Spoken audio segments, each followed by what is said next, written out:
In order to ensure that everyone can clearly hear the presenters and hopefully avoid any technical difficulties, I'll be muting everyone but our presenters, but I'm still going to ask you to please mute yourself, and you can do that by pressing either *# on your phone, or you can select the mute feature on your desk phone or mobile device.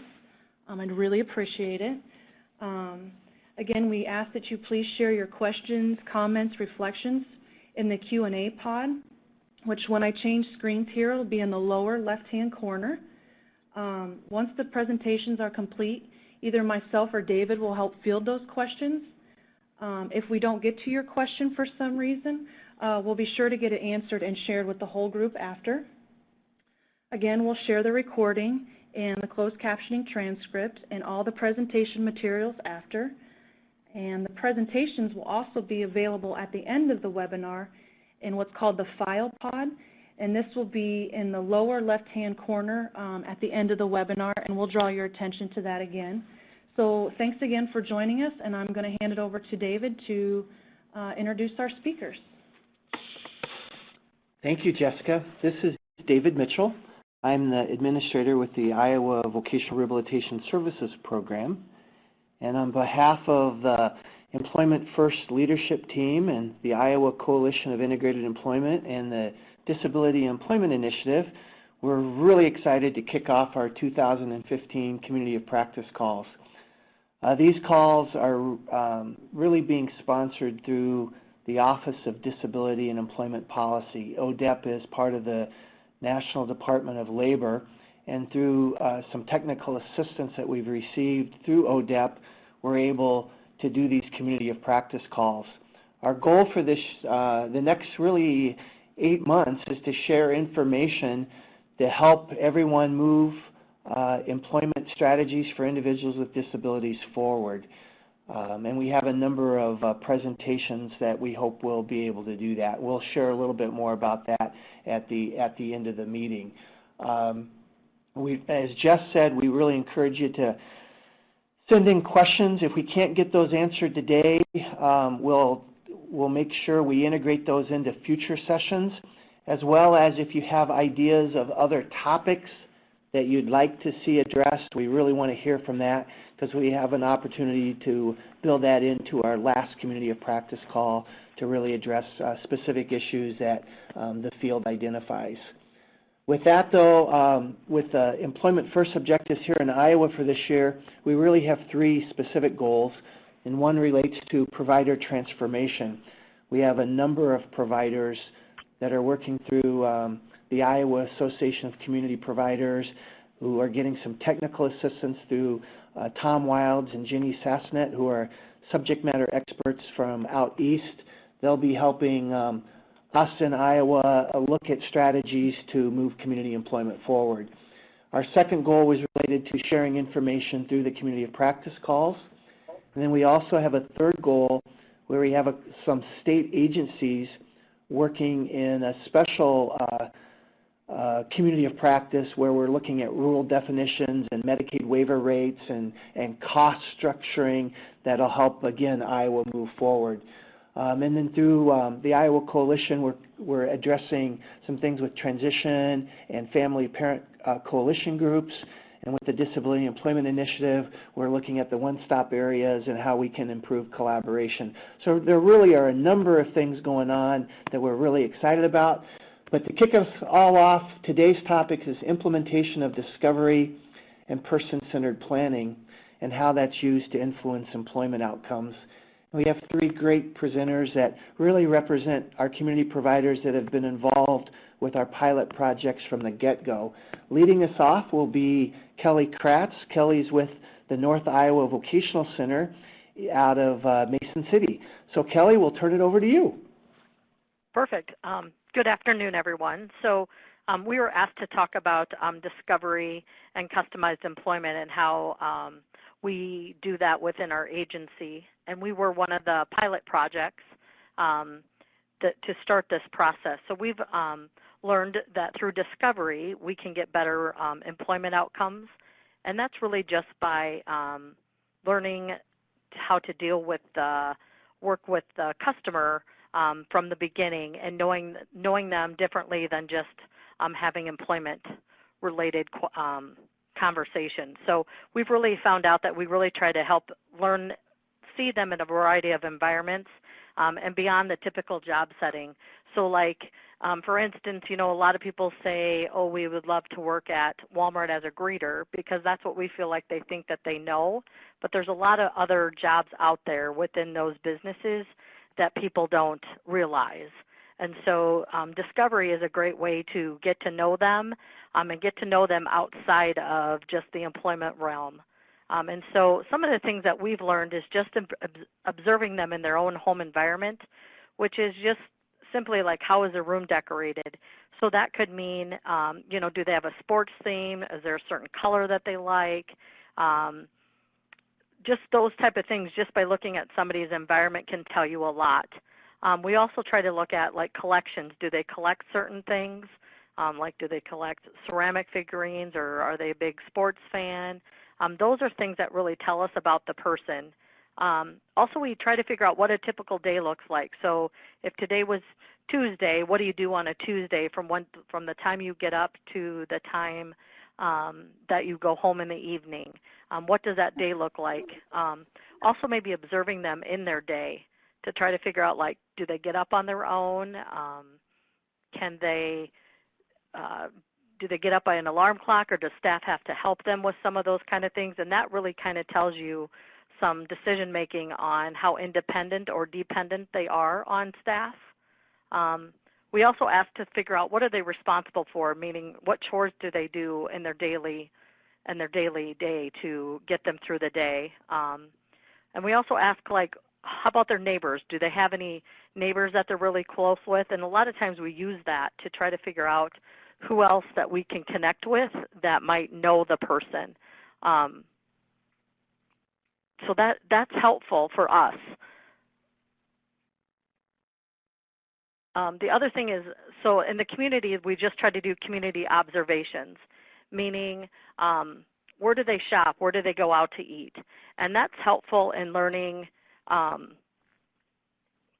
That's helpful in trying to develop their team for discovery, because that also helps them try to figure out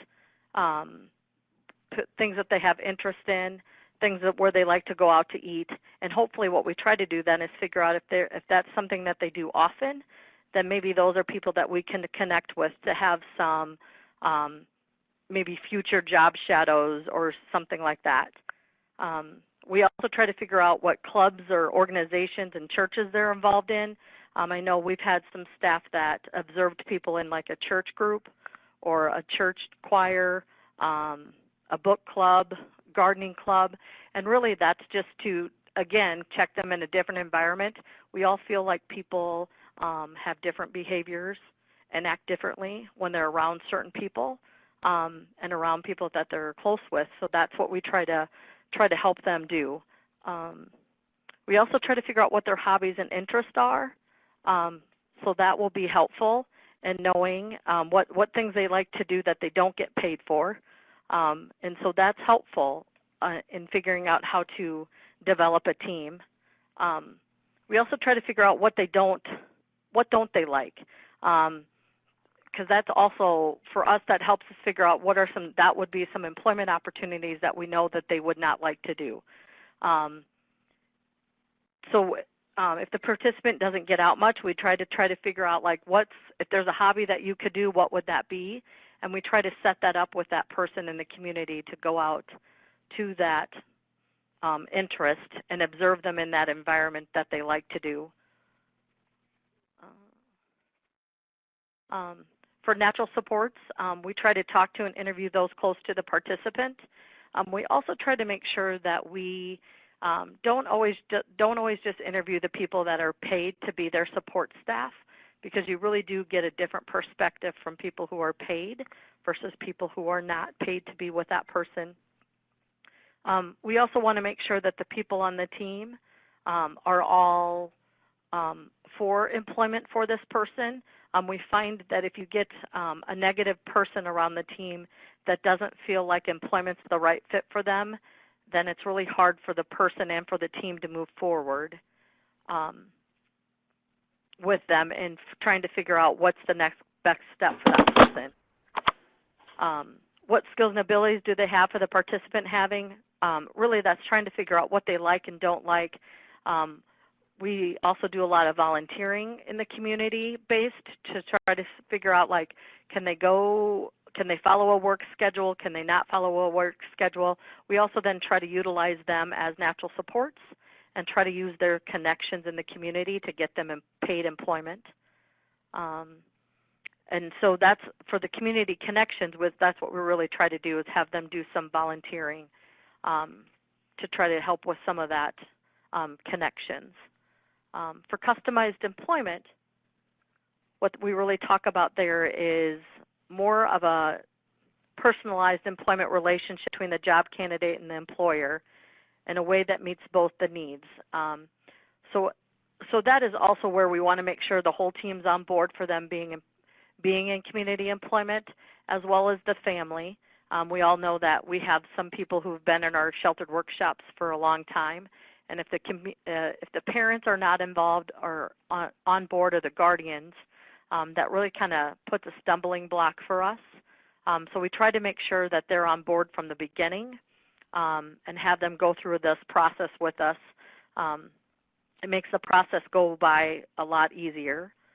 We really try to figure out from discovery, what their strengths and conditions and interests of a job are. So what we've learned in discovery, we try to put that into customized employment and take that information and use that to build a job for that person. So we want to make sure that the whole team is around and everyone brings what their connections are to the table for that person. We also, though, want to make sure that people are realistic. Oftentimes we might have some people around the table that are not very realistic in what a job match is, and then we get the participant hung up on that. So we'd really try to make sure we talk about realistic opportunities. We want to get to know the employer, so we ask that we do a lot of tours. And we have a great relationship with VR, and so a lot of times will use those job shadows to help us do tours and informational interviews on those job sites to help the participant know more about the job as well as ourselves. A lot of times we might visit something several times, because if we saw it one day and it looked like it today, but it might look different tomorrow, we'll try to do those as well. We also try to ask what their unmet needs are for the employer. Is there something that we could do to break down a job that might take some time away from somebody that this person can do? So we try to actually look to see to the job if that could be a broken down job. When we talk to the employer, we really try to ask about longstanding or newly recognized needs. We also try to look, when we tour a business, to try to unbundle some of the needs that they're doing. We apply particular skills to tasks that need more assistance or productivity. We try to increase productivity and profitability for the business operations. And those are just ways that we can try to talk to the employer about potentially how things could look different for them if they would hire this participant. We try to really talk about developing a more diverse workforce. Typically, sometimes your environment changes when you have somebody with a disability around you. We ask to listen to the employer and address any concerns that match has been fit both to the employer and to the employer. We also try to build a visual resume. So if those who don't really do your typical resume, we'll have them do a visible resume, so they're part of the negotiation with the employer about their strengths and needs of what they can do and what they can't do. And then a lot of times we might try to do some like a work adjustment, a community-based work adjustment through VR to have that person try the job out, see if they like it, see if it's a fit for the employer as well as the participant. And then hopefully through that, work out any kinks of the job, and if there are, then work through that service and then go on to job placement.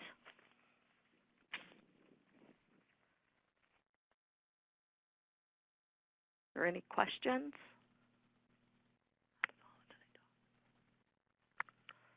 Hey, Kelly, this is Dave. You Yeah. talked just a little bit about the visual resume, and I know that's been a tool that more and more people are using. Have you had any feedback from employers and businesses about the visual resume, and do you have anything you can share with our guests or participants about tips to present the visual resume with a business that may not know what you're talking about or may not have seen a visual resume, and they respond, well, why am I looking at this, or what is this? Have there been tips that you found that have helped you be effective with that? I would say on our end, it makes the employer more comfortable in visiting with the client who maybe not be able to be very verbal. It kind of then eases their mind as well as the interviewer's mind, the participant's mind, that they can have some communication back and forth. We really try to take pictures of them doing work and then just brief overview of their work history. And then it's just used as a tool to say, don't let communication be a barrier of not hiring this person just because you're uncomfortable with that. And so then we use that. And a lot of times people use mini iPads because they're cool, and then they feel like that can be a communication device that they can use. Excellent. And the participant thinks that they're good. Everybody carries a smartphone or maybe an iPad, and so it just makes them feel like they're kind of like with everybody else in technology. Super. Could you also maybe talk a little bit about, as you mentioned, volunteering opportunities?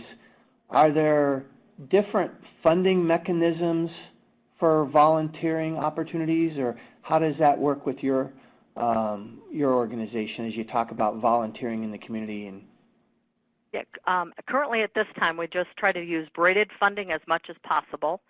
So we have our county that might fund it, or we would use the DAHAB program through the Medicaid services.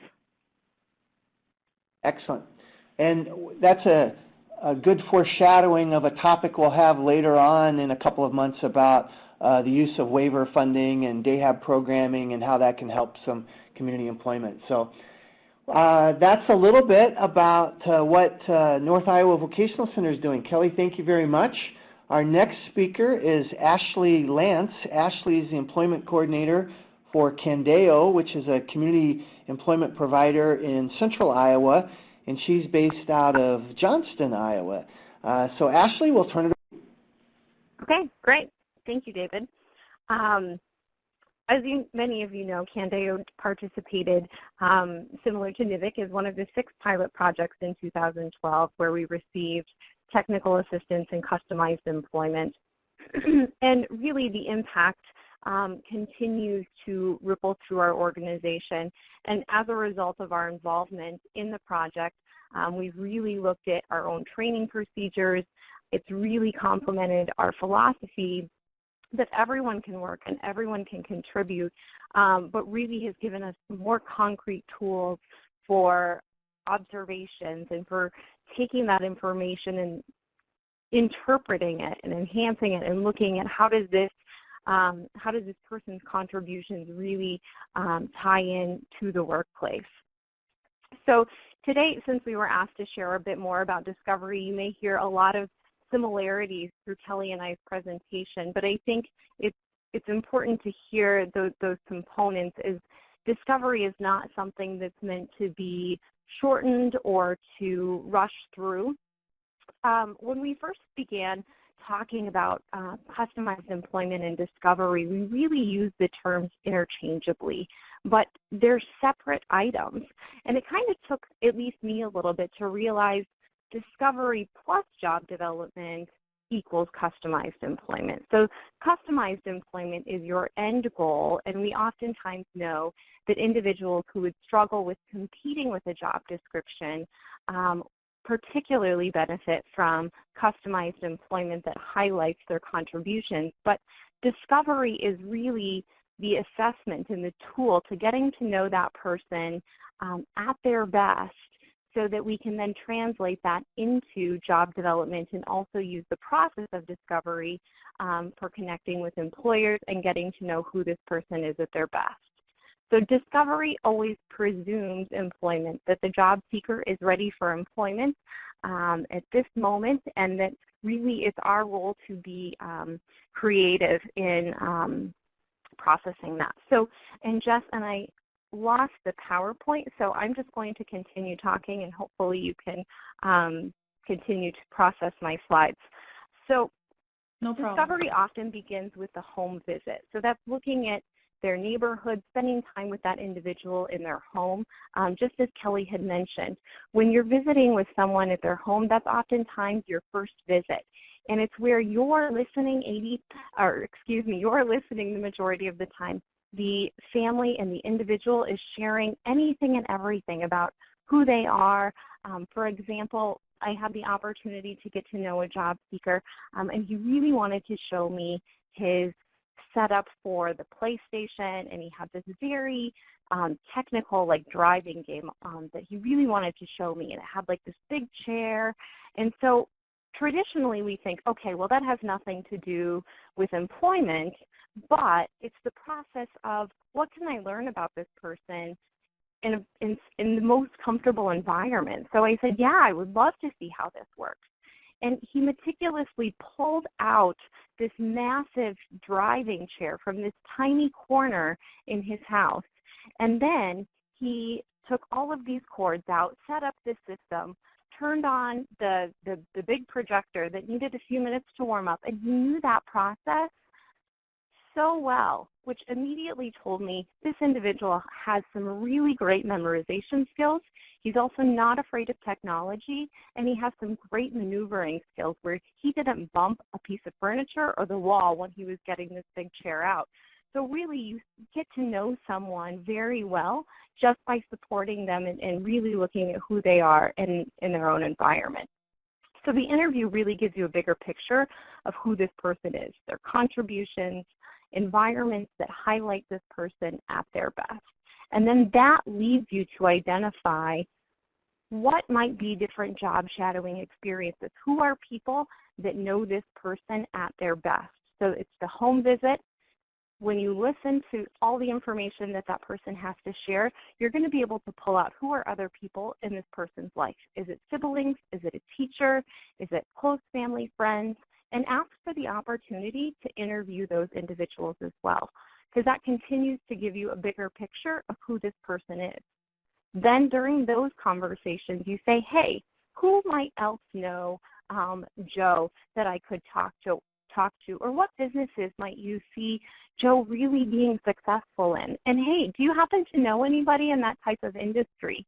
And so you're really going in as a job developer, you take out that process of, oh, this person has to be the sell. This is where I have to close the deal. Not necessarily.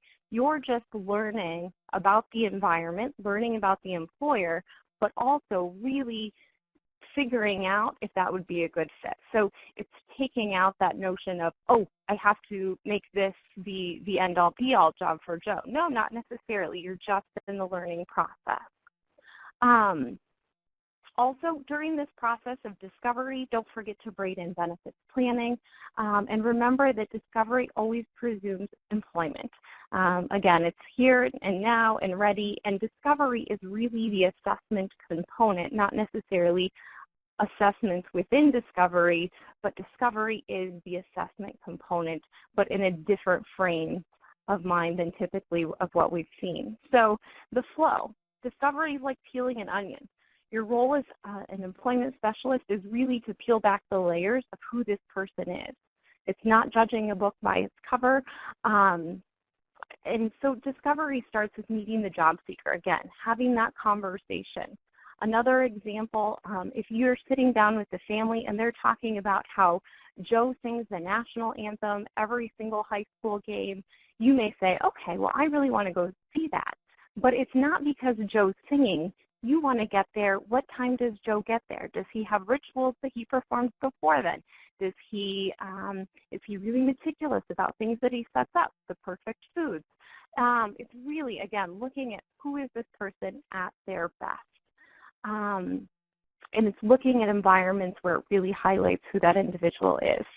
So from there, you want to capture all of the information, and I think this is one of the really important pieces that sometimes we forget to talk about is how do we capture all of that information learned in discovery and capture it. So really looking at how do we fill out the vocational profile, how are you capturing all of that information and then translating it to employment. So, and again, this is where I don't have my PowerPoint in front of me. So I wanted to share another example of, oftentimes I think this is the case file that comes across everyone's desk or comes through your admissions department, and it starts with the negatives of what's this person's IQ, and this individual may talk out of turn, may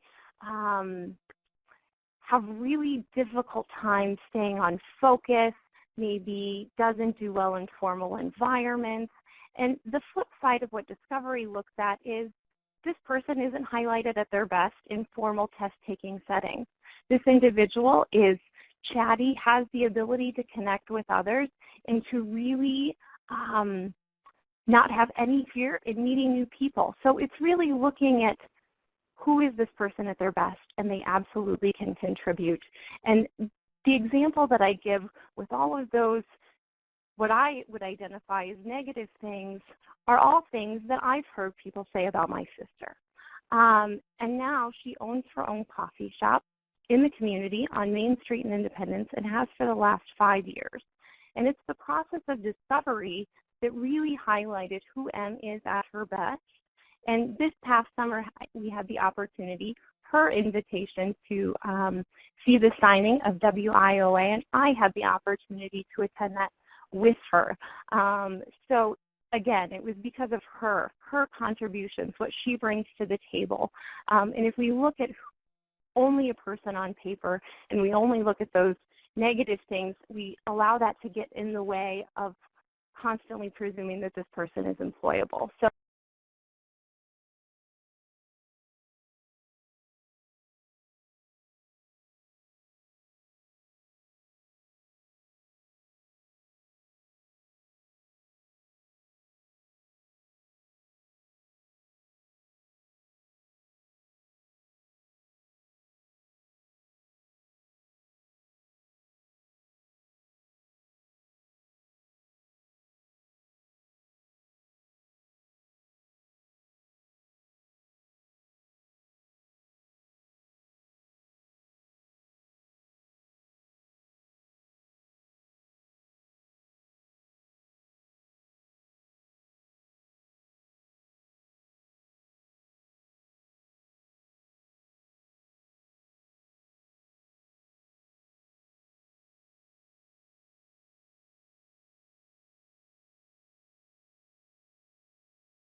also our contact information if they have questions. Or I like mentioning to the employer that the U.S. Department of Labor is very supportive of customized employment and the partnership between us as provider agencies and that employer.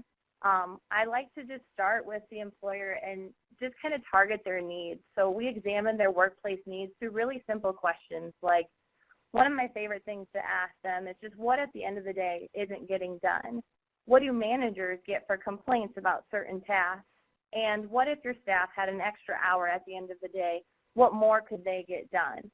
So really trying to target those items that just are bottlenecks for that employer and seeing if we have a match after we've done our discovery with our job seekers.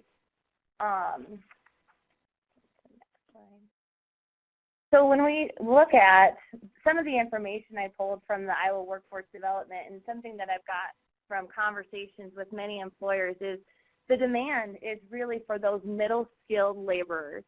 And while I might not have a lot of middle-skilled laborers on my caseloads, I do have a lot of people with a lot of great skills. So in the state of Iowa, they're saying that 56% of the skilled work needed would be the middle-skilled laborers. However, only 33% of the state of Iowa has the workers that are able to actually possess those middle skills.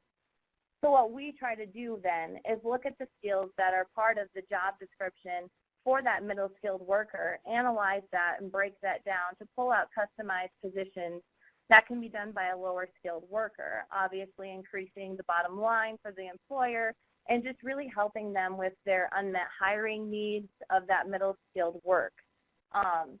We do that much very similar to how Kelly had talked about through taking tours, just having those candid conversations about those things that are not getting done, talking to HR managers, floor managers, supervisors, their direct staff, and learning about what needs that they do have there. So the next thing that we like to do is just kind of present to the employer the benefits of customized employment in a nutshell. And obviously to our job candidates, the discovery process is just very important. And I like to use Webster's definition of discovery, which is simply the act of finding or learning something for the first time. I think this is very different than something that we do in the past. When you're looking at a social history or a comp assessment, you're really only pulling information that somebody else has interpreted over and over and over again. And that information could be old and outdated or simply inaccurate. As much as we try to keep things to be the best representation of our job seekers, we know that that's not always the case.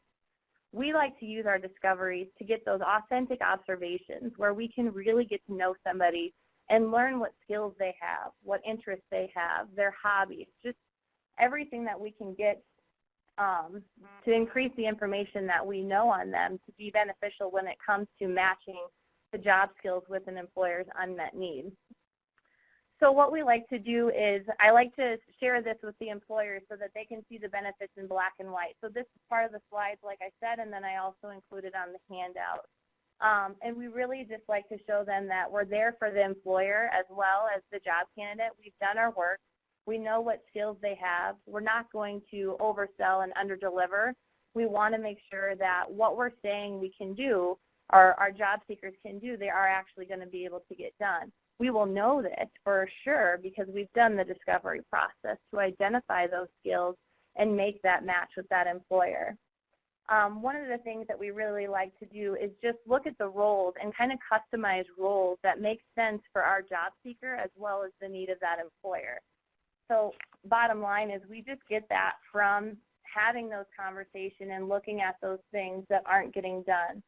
The next slide is kind of just a slide that I use to bring attention to some of the things that are going on that they might not necessarily think of as, you know, they don't have a job opening or they don't have a help wanted sign. We've all heard that before. But the thing is, there are these things that aren't getting done. There are those duties that are done every day. There are things that slow down the process. There are bottlenecks in every situation. We know at the end of the day that there are tasks that aren't getting done.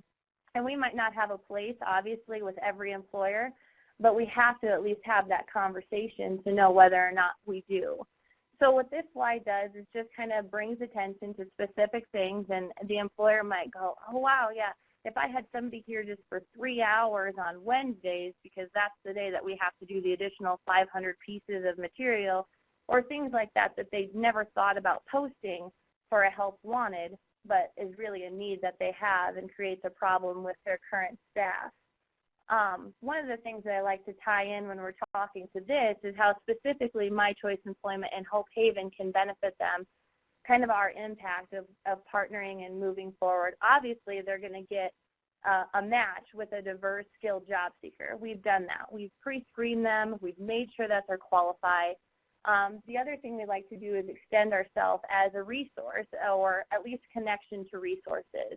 We can extend them to somebody that can do accommodation technology. If we cannot, we can do it to the best of our ability. Otherwise, we can look at other resources for assistive technology. We can connect them with the information that they need about the work opportunity tax credit. Just knowing that we're there to provide follow-along support to the employer as well as the job seeker and the employee. Also, we like to kind of talk about Hope Haven and how we really do have, a vast number of people that are either served or employed within our communities. Hope Haven has at least 2,000 people that we either serve or employ, and if you can just think about how that could expand your business, increase their consumer, or increase their revenue. So just kind of some of those kickbacks that are unwritten that we would have through our partnership. At the end of that tour or that original meeting where we're just starting to talk about customized employment, I like to just recap at the end of that, and I talk to them about reducing turnover rate, decreasing their training costs, because we've made that match. We know it's a good fit, so the chance of turnover is less likely. We also look at their increased productivity, quality, and customer service through our innovative task matching, and just their increased workforce and the decreased financial stress on Social Security, because we're getting people to work. So I think that is very important. Lastly, I just wanted to share a success story that involves a lot of discovery and customized employment. I have it there written, but I will just talk briefly about it. It's a gentleman named Mike, and Mike was someone that had multiple diagnoses and was nonverbal, doesn't communicate with any sort of text or iPad. They've tried before in the past. He has very minimal signs, like 3 signs. And on paper, if you might have read a social history, a comp assessment, you would have seen vocabulars that had diminished what his real skills really were. The only way that we could get to know what those skills were was by doing the discovery. I met with Mike in several different locations. I went grocery shopping with him. I observed him in his home. I observed him at the work activity center that he was participating in. I interviewed with Mom and Dad to learn what it is about Mike that he can do or that he enjoys doing. I was able to learn that he really likes doing things with his hands. He was very good at matching things up. He liked to be busy. He didn't like to do the same thing over and over again. He liked to move. He wasn't one that was going to sit in the same spot for very long.